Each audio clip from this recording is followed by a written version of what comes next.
Amarpur Vivekananda club মুক্ত মঞ্চে গতকাল সন্ধ্যায় অনুষ্ঠিত হল জ্বালামুখী সাহিত্য পত্রিকার রজত জয়ন্তী পূর্তি উপলক্ষে সপ্তদশ সংখ্যা শারদ সংকলন উন্মোচন ও সম্মাননা প্রদান অনুষ্ঠানে উদ্বোধন করেন বিধায়ক রঞ্জিত দাস, সভাপতিত্ব করেন বিশিষ্ট শিক্ষাবিদ বিজয় গোপাল আচার্য, স্বাগত ভাষণ দেন জ্বালামুখী সম্পাদক ও কবি সুবীর সেন ঘোষ। এদিনের অনুষ্ঠানে উপস্থিত ছিলেন অমরপুর প্রেস ক্লাব সভাপতি প্রাণময় সাহা, বিশিষ্ট সাংবাদিক রূপম চক্রবর্তী, মহকুমা পুলিশ আধিকারিক নির্মাণ দাস, কবি ও আইনজীবী ডক্টর প্রণব সেনগুপ্ত, পশ্চিমবঙ্গের বিশিষ্ট কবি প্রাবন্ধিক শঙ্কর প্রসাদ সরকার সহ অন্যান্যরা।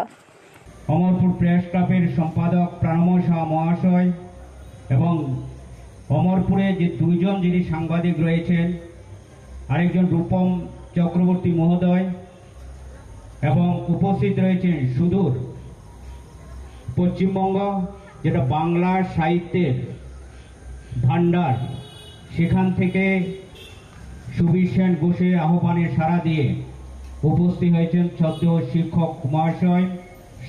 ব্যুরো রিপোর্ট, খবর ত্রিপুরা।